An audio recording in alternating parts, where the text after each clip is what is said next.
నిన్ననే ఒక ఇన్సిడెంట్ జరిగింది రాష్ట్రంలో. నిజంగా ప్రతి మహిళ కూడా బాధపడే విధంగా ఈరోజు గీతాంజలి తన జీవితాన్ని చాలించడం చాలా బాధేస్తుంది.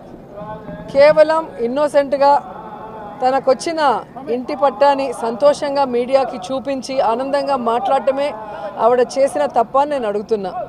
ఈరోజు ఐటీడీపీ కానీ జనసేన కానీ ఏ విధంగా ఆ అమ్మాయిని వల్గర్గా మెసేజ్లతో కానీ వీడియోస్తో ఎంత వేధించారో ఈరోజు అవన్నీ చూస్తుంటే మహిళని గౌరవిస్తున్న ఈ పుణ్యదేశంలో ఇలాంటి ఘటన నిజంగా చాలా దురదృష్టకరం.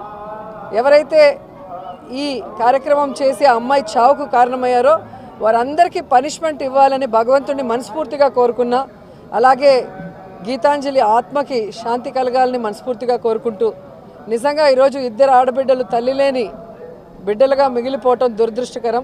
ఇప్పటికైనా బుద్ధి తెచ్చుకొని ఈ ఐటీడీపీ కానీ జనసేన కానీ వారి హద్దుల్లో వారు ఉంటే బాగుంటుంది. మహిళలు అంటే చులకనగా మాట్లాడటం, వల్గర్గా మెసేజ్లు పెట్టడం, చివరికి మనిషి ప్రాణాలు తీసుకునే స్థాయికి వాళ్ళని హ్యూమిలేట్ చేయడం కరెక్ట్ కాదని కూడా ఈ సందర్భంగా తెలియజేస్తూ, సో మహిళలందరూ కూడా దీని మీద గట్టిగా స్పందించాలి, ఒక నిర్ణయం కూడా తీసుకోవాలి. రాబోయే ఈ ఎన్నికల్లో మహిళల్ని చులకనగా చూసే, మహిళల్ని కేర్లెస్గా చూసే, మహిళల జీవితాల్ని నాశనం చేసే ఆ తెలుగుదేశం జనసేనని తరిమి కొట్టాలని కూడా కోరుకుంటున్నా. ఎమ్మెల్యేగా కూడా గెలవలేదు, ఒక వార్డు మెంబర్కి కూడా గెలవనవాడు. వాడు చెప్పే మాటలకు కూడా ఆన్సర్ ఎవరిని ఇస్తారా? వాళ్ళకి జగనన్నతో పోటీ చేసే దమ్ము ధైర్యం లేదని అర్థమైపోయింది.